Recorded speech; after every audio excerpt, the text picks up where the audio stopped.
and you hear in the speaker like Mickey Mouse is like, "Oh, hirashimasu!" I was laughing so hard. Hey there! 皆さん、こんにちは。アハサーです。今回の動画では、あなたの英語のリスニングを鍛えるためのネイティブ同士の会話をお届けしたいと思います。僕がこのチャンネルを始めたのは、より多くの方が生の世界で実際に使える英語力を身につけてほしかったからですね。で、そのために The Austin and Arthur Show という別のチャンネルで僕とアメリカ人の友達のオースンとの生の会話をシェアし始めたのですが、やっぱり 100% 英語だし字幕がないとかなりハードルが高いですよね。で、そこであなたのリスニングと理解度が確認できるように、ここのチャンネルで英語と日本語の字幕を両方つけてお届けしています。で、今回の会話はディズニーについてお話しするのですが、字幕がなくてもいい、他の会話が聞きたい場合はぜひ The Austin and Arthur Show という別のチャンネルをチェックしてくださいね。それでは Let's get started! Alright, let's cheers. Cheers. So Austin, today what are we talking about? Disney. We're talking about Mickey Mouse, or as I went to Disneyland for the first time. Well, not the first time with my son, but the first time he's going to remember, and he can speak a little bit. And the way I described it was saying we're going to Mickey's house. Yeah. And like he got here, he's like, "Daddy, Mickey's house." It's like, yeah, we're at Mickey's house now. That's cute. Yeah, that's adorable. Yeah. So, before I just want to talk about, so like we were talking a little bit about this off air. Yeah. Of like, so the first time I went to Disneyland in Japan, you know, obviously all the characters are speaking Japanese, right? Yeah, right. I mean, it makes sense. It's Japan, right? And so like you're riding they have like a Disney train that you take to get to the actual park. And I remember getting on the train, and you hear in the speaker like Mickey Mouse is like, "Oh, hirashimasu!"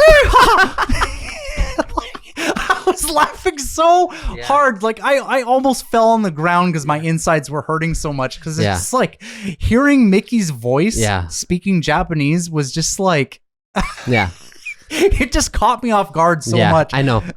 You know, so the reason why like I wanted to talk about this is because like I told you off air, but like of course Walt Disney made Disney, he made Mickey Mouse, and he was super patriotic. Like he basically made Disneyland to be like the ideal America, basically. Yeah, and he loved America. But I always thought of Disney as like an American thing, and it is an American company. I would say like it's the American thing, but at this point.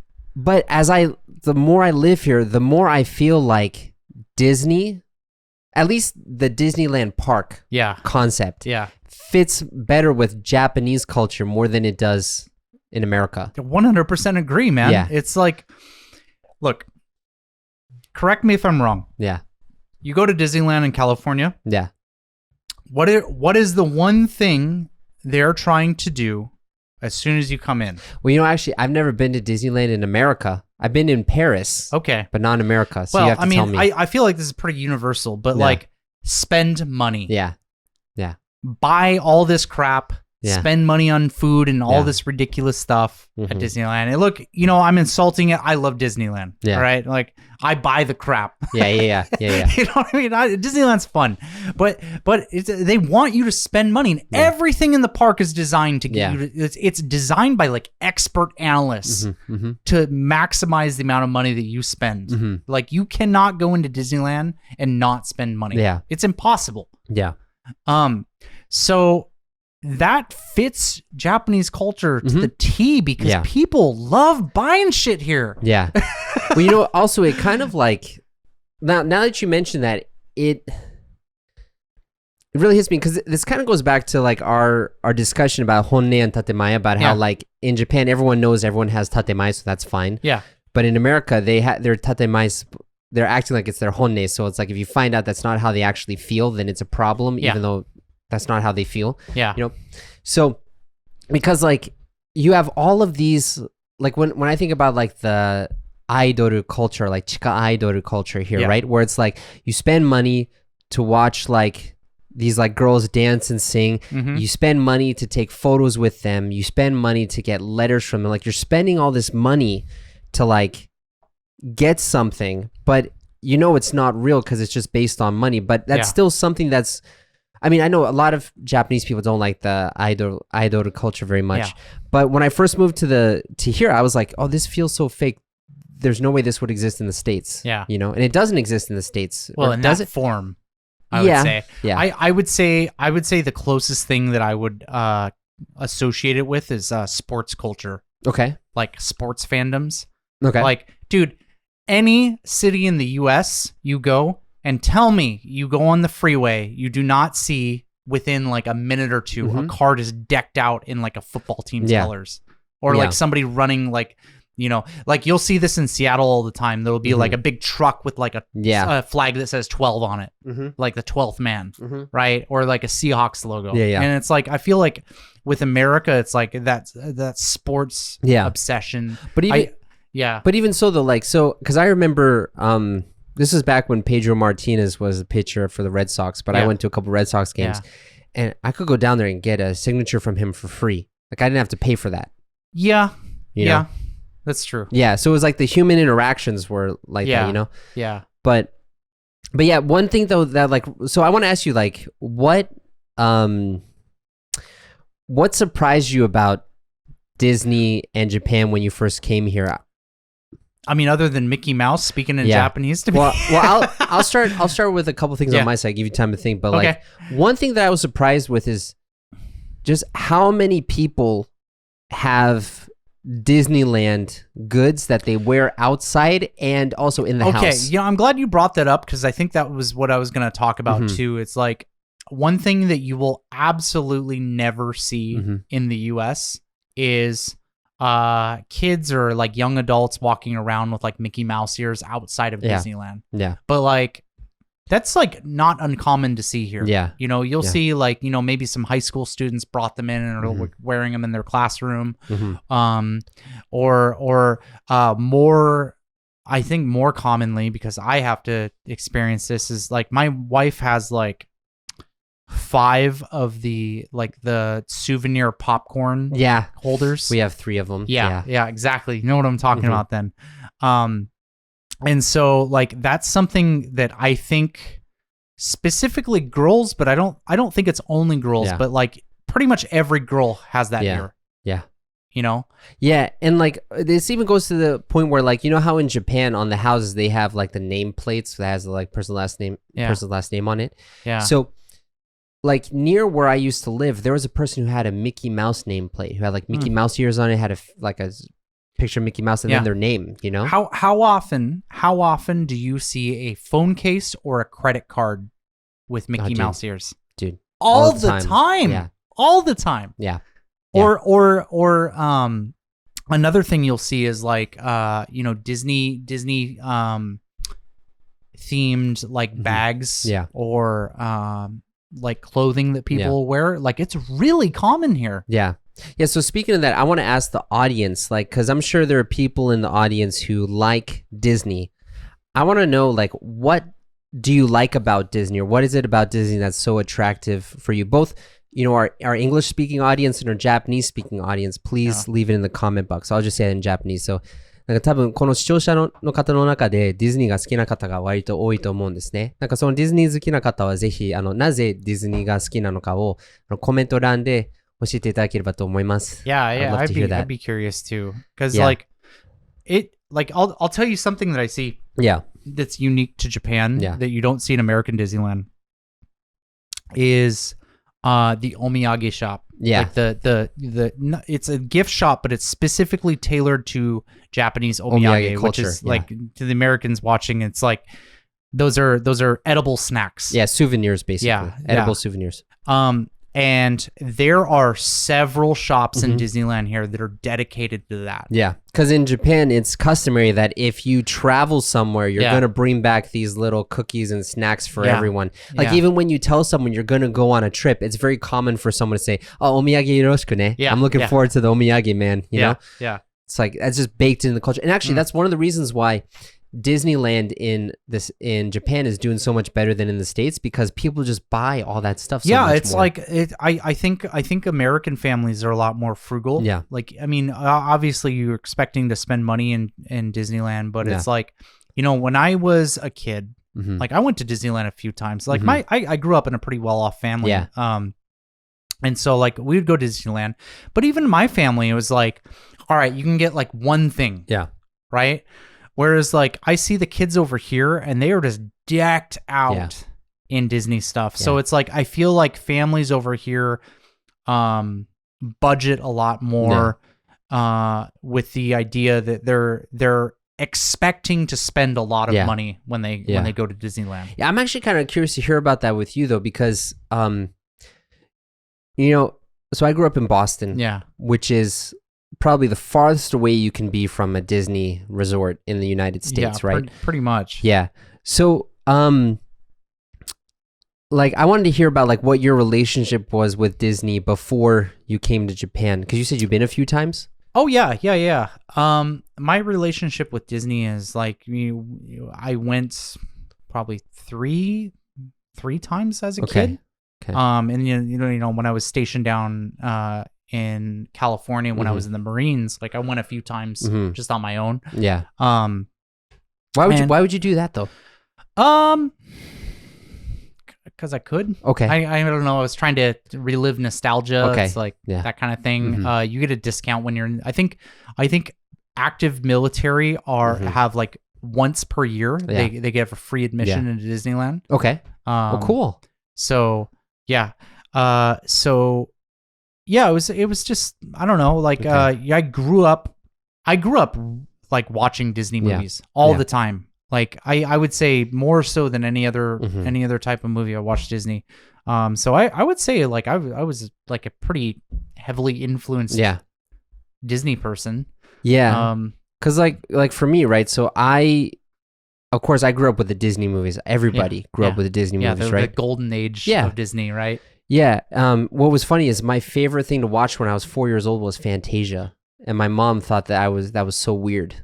That Fantasia was my favorite movie. Weird. It is weird. Weird movie to attach to. I know, but I think I just like the abstract colors and everything like that. But anyways, I mean, mine was Robin Hood. Robin Hood. You remember the with the animals? Yeah, with Robin Hood the King Lion. Yeah. God, I love that movie, man.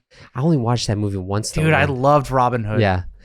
But so I went to Disneyland in Paris twice, and when I moved to the States in 1999, I never went to Disney. We never really talked about Disney. We watched Disney movies and stuff, but like for me, it's like, okay, Disney's a fake place. Why would I want to go to a fake place instead of going to like a real place? And so like even now, like because I remember when my sister came to visit us, and Natsumi and I really wanted to go to Disney Sea. And like when I first got married with Natsumi, she wanted to go to Disney with me because that's what couples do. Yeah. And in the beginning, I'm like, why? Why? I don't get it. See, I understand how you feel that way now. Yeah. Yeah. So I think it makes a big difference going to Disneyland, especially multiple times as a kid. Yeah. Because I think you would develop this attachment that it's like a fantasy adventure. Yeah.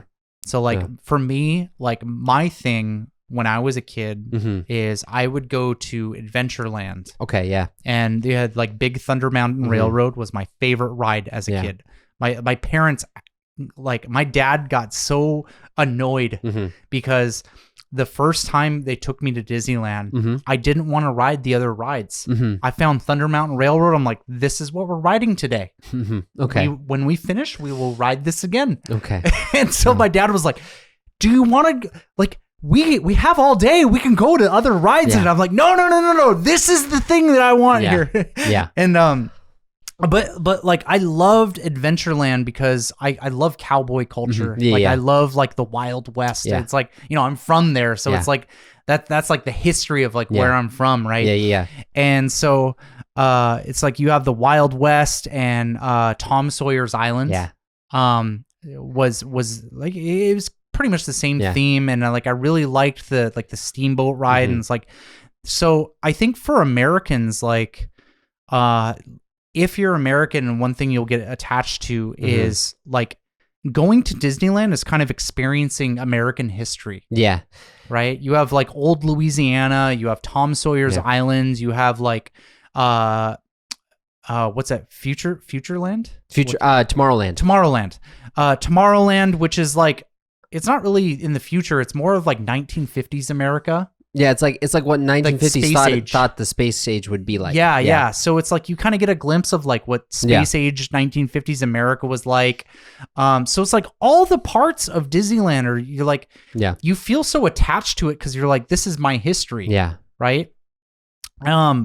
In Japan, obviously, you don't feel that way because it's not Japanese history, right? It's still American history. Yeah. But what I think really entices people about coming to Japan or coming to Disneyland in Japan is,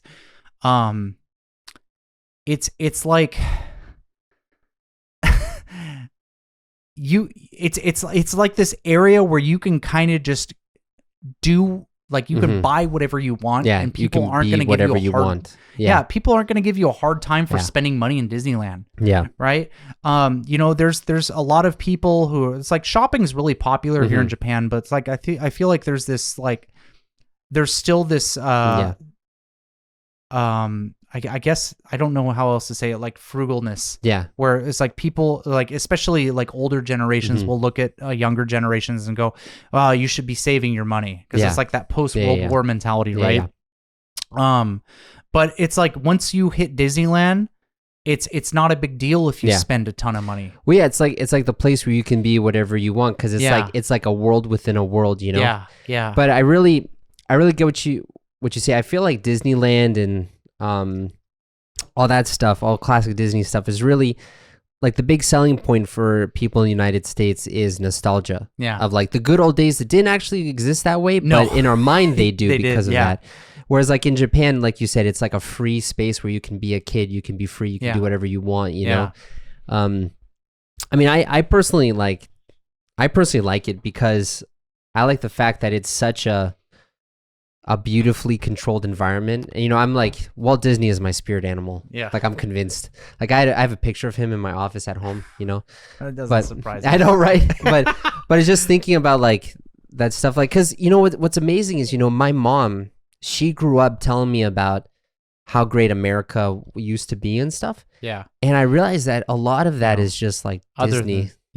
It's just Disney, it's like just Davy Crockett, you know? Yeah. Look at all these people. Never mind the racism and the abject poverty and the, you know, elites controlling everything. Yeah. Let's ignore that. It was great. It was great. It was wonderful. Yeah. Yeah. And so like, I guess, you know, but for what I see here is I think another reasons why I feel like Disney and Disneyland is more popular here is just because of the proximity. Yeah. Because like Honshu is the size of California, right? Yeah. So it's pretty. Yeah, and it's like, you know, it's literally just a skip across the pond, you know, going from Tokyo to Chiba to go to Disneyland. Although I will say though, and this is not just my opinion, there's been multiple polls done about this, but Tokyo Disney is the best Disneyland in the world. I completely disagree. Yeah. Really? Yep. Completely disagree. Okay. Disneyland in Tokyo sucks compared to California Disneyland. Really? Like not even comparable, man. Why do you say that? Okay. So first of all, California Disneyland has more attractions. Okay. California Disneyland has California Adventure. Okay. California Disneyland is significantly bigger. Okay. Oh, sorry. It wasn't Disneyland. It was Disney Sea that they were talking about. Disney Sea is awesome. Yeah. I love Disney Sea. Yeah. Disneyland's... Look, I'm sorry if I'm offending anybody. Disneyland sucks in Japan. Okay. Disney Sea is great. Okay. I wish... why do you say that? Because to me, they're kind of like... So, the same. I'll tell you the reason why. I think... And this is just my opinion. I'm sure I'm completely wrong because obviously if I was wrong, they'd change... Or if I was right, they'd change it. But like, Disneyland in Japan feels too small. Yeah. It feels like the attractions that they have at Disneyland compared to Disney Sea. Like, I'll tell you what makes Disney Sea feel cool. Yeah. Disney Sea feels cool because I feel like the park makes sense. Okay. Right? You have this giant cove and everything kind of wraps around it.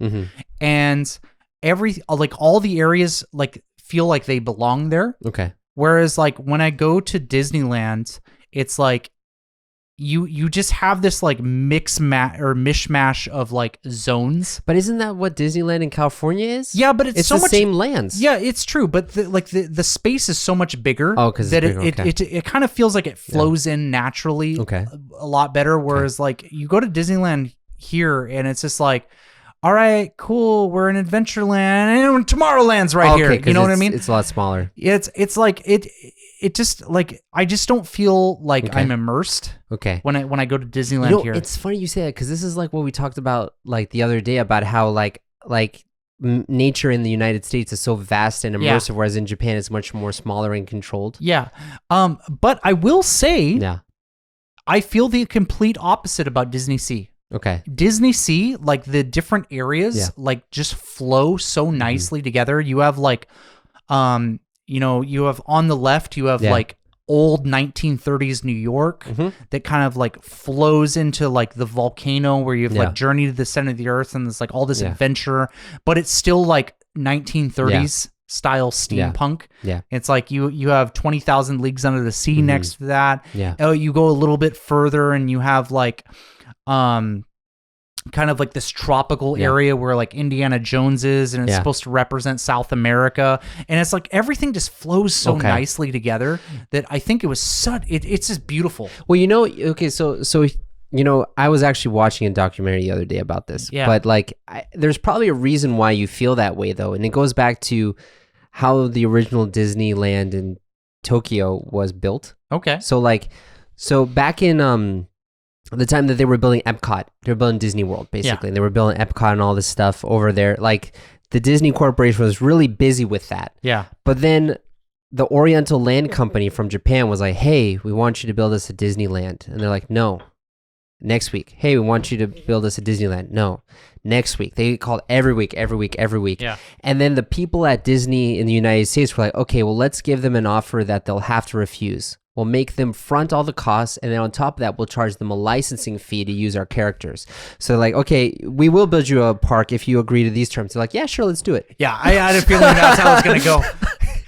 Build us the land, damn it. We'll throw anything you want. Well, just give us an offer. So probably because they just had that and it wasn't like an achieved dream. And so maybe that's one of the reasons it's a smaller scale. And then when they built Disney Sea, they had all that cash. Yeah. Could have been it just feels like it was, it's like Disneyland just feels like it was rushed. Yeah. Yeah. But one thing I will tell you that's really freaky is in Disney Sea, they have like Duffy's area, which is like colonial, like Northeastern America. Yeah.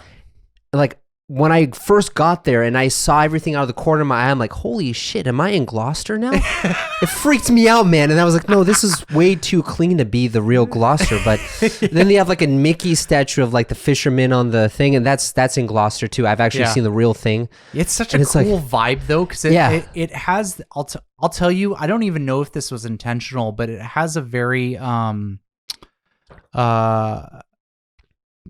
what's the horror? Oh my god, I'm blanking. Jaws? No. The horror artist who did like existential horror with like weird tentacle alien monsters. Oh, the guy who developed Alien. I forget what his name is. No. That's Geiger. Geiger, yeah, okay, not I'm Geiger. talking about like 1850s. Are you talking about Lovecraft? Lovecraft. Yeah. There we go. He was an author. Yes. Yeah. Yes. I love Lovecraft. Yeah. I'm embarrassed that I forgot him. Cthulhu. But that place for me has such a very Lovecraftian vibe. It's like just kind of under the surface. And I think a big reason is because 20,000 Leagues Under the Sea is like really close to that area. Okay. But man, it's like, that area feels like northeastern America. Dude, it totally is. It was creepy, dude. Yeah. Like, so there are still some towns, like, so near where I live, there's a town called Rockport, where if you go to Rockport, you have like, if you look at it in a specific way, it's like laid out exactly the same as what you have in Disney Sea. The food's better, but it's super it's super creepy, man. Yeah, it's so cool. I'll tell you my favorite area though is the old-fashioned New York area. Oh, that area? Okay. Where like I'm pretty sure it's supposed to be like a Rockefeller hotel or mansion that's what's the place called? Tower of Terror. Yeah. But it's like, do you know that they changed Tower of Terror in California? To what? It's now like a Marvel theme. Oh, that's so dumb. Yeah. Oh Yeah. God, I hope that never happens here. I love the story that they have with Tower of Terror, where it's like some rich Monopoly man buys some weird voodoo thing, and it just kills him, and it's like this haunted hotel now. God, that sucks, man. I hate that shit so much. Well, you know, it's funny though. So back to like the documentary thing I was watching, right? So around the time when they were building Disney Sea was the same time that they were building California Adventure. Yeah. And the people working on California Adventure were really jealous of the people working on Disney Sea. Yeah. Because one of the reasons why California Adventure at first wasn't very popular is because it was on such a shoestring budget. They're like, we just want to make money, spend the least amount of money possible. Just try to do it like this. And they felt really stifled in their creativity. But then Oriental Land Company was like, hey, here's a blank check. Do your best. We just want the best, because if we do the best, people will come. Yeah. And like all the people work on that had such a fun time, and you can really see, that's just like, I just love Japan about how it's like you spend way more than you need to, but then you just make it so much nicer. Tell. Yeah, you can tell, because like we've been talking about, it's like I love Disney Sea. Yeah. It's hands down my favorite theme park to go to. Yeah. And it's because they put so much effort into making the space feel immersive. Yeah, man. Well, this is good. Do you have anything else you want to talk about Disney stuff? What's your favorite Disney ride? My Haunted Mansion. It's been my favorite since I was a kid. Oh man, Haunted Mansion scared the crap out of me as a kid. I actually I went on Haunted. So the first time I went to Disneyland, I was 5 years old. Okay. Yeah. And actually, we'll end on these stories. Okay, sure. Fun stories. Yeah. So the first time I went to Haunted Mansion, I was 5 years old, and I rode the ride with my dad. And you know the end part where you cross the mirror and it shows like the ghosts next to you? Yeah. Dude, that was the scariest thing 5-year-old Austin had ever witnessed in his life. I was ghost white, terrified. My dad even did this little thing where he like grabbed one of the guy's nose. Yeah. And it's like, to me, that felt real. I was like, there's ghosts next to me. Yeah. This is horrible. Why did you take me on this? I was so traumatized. Yeah. And then I went to Disneyland again when I was 8 years old. And I rode the Haunted Mansion ride, and I was like, that's not scary. I'm an 8-year-old now. Yeah. And that was the same year that Indiana Jones came out. Yeah. The Indiana Jones ride. And so my mom was like, oh, okay, well, let's go take this now. You're old enough. You're ready. Yeah. And so like my parents still have in our photo album, because like, you're riding, you're in line for the Disney, or God, I'm a little drunk. Rambling now. You're in line for the Indiana Jones ride. Yeah. And you know how there's like all that interactable stuff, and you're like kind of going into like the tomb in this Aztec pyramid. And it gets kind of like ominous and like really kind of dark as like the closer you get to the ride. Yeah. And my mom took a picture of me as we're getting closer to the ride, and we're kind of inside the tomb, and I am ghost white, just terrified. And it's kind of funny because I'm also wearing like this Indiana Jones hat because we stopped by the store earlier. Right. And so I am just absolutely ghost white, just pale, like fear on my face. And so we get on the ride, and I'm just like clutching the bar because I'm so terrified as a kid. Yeah. And I won't forgive my mom to this day for this. Yeah. But we're like, in doing the Indiana Jones ride, and my mom, we reach this point in the ride, and my mom's like, wow, I sure hope we don't break down. And all of a sudden we hit the spot in the ride, and I swear, I don't know if this is true, but I swear the ride used to have two settings, two paths. One path you would be alone in the dark for a while, and the other path you wouldn't break down at all. But we got the one where you're alone in the dark for a while. And so the Jeep broke down in pitch black. Okay. And I am screaming like, oh my God! Ah! And I'm just freaking out for like 30 seconds before it finally like kicks in and starts riding again. And it's like, God, my mom had already rode it at this point. She's just like, I hope we don't break down. It's like, and Mom. Dude. So actually, I have a question for you though. So, because Luna is still like, what, she's 6 months now? She's 6 months, yeah. And so when you go to Disney, what are you going to dress her up as? Because we have Woody and we have like the space alien from the claw from Toy Story, Oh, and I'm Buzz Lightyear. cute. So what are you gonna do? I think I'm gonna go super cliche and do Incredibles. Incredibles? Oh, I do Yeah. that'd be I know great. that's not Disney, but it's Pixar, right? It's Pixar, like yeah. close so it's enough, kind of right? Disney. Either that, or I would love to dress her up as Boo from Monsters Inc. Oh yeah. Yeah, yeah. I think that would be really cute too. Yeah, dude. Well, I'm looking. We should go to Disney together. That'd be fun. You know. Yeah, So Yui much wants fun to stuff go to this. She wants to go to Christmas Disney, so I've never done it before. I'm going to be in the States at that time, but next time you guys go, Yeah. we can figure it out. Yeah, for sure. Yeah. All right, man. Well, it was good talking to you. I'll see you next time. Cheers. Alright, 最後までご覧いただき誠にありがとうございます。やっぱり英語が話せたらこういう会話ができたら楽しいなと思う方が多いと思いますが、問題があります。多くの方は英語のフレーズ、文法をたくさん学ぶのに、いきなり外国人と対面するってなると、頭が真っ白になって言葉が出てこないっていう問題ですね。僕も同じように日本語を4年間勉強したのに、実際に日本に行ってみたら全く話せなくて本当に悔しかったんです。でもその経験のおかげで実際に話せるようになる鍵を発見して、その鍵を活かして英語が実際に話せるようになった生徒が900人以上います。でその鍵を今回の動画でシェアすると長くなるので、知りたい方のためにいつでも確認できる無料ガイドにまとめてみました。もしあなたは今の動画を楽しんでいるままで十分と思っているなら問題ないです。Please check out this video right here. でももしあなたは英語を学ぶだけではなく、生の世界で外国人と実際に話せるようになりたい気持ちがありましたら、You can get the free guide by clicking up here or by clicking the link below this video. As always, enjoy your English adventures. I had a great time and I can't wait to see you next time. これからも一緒に世界とつながりましょう. See you next time.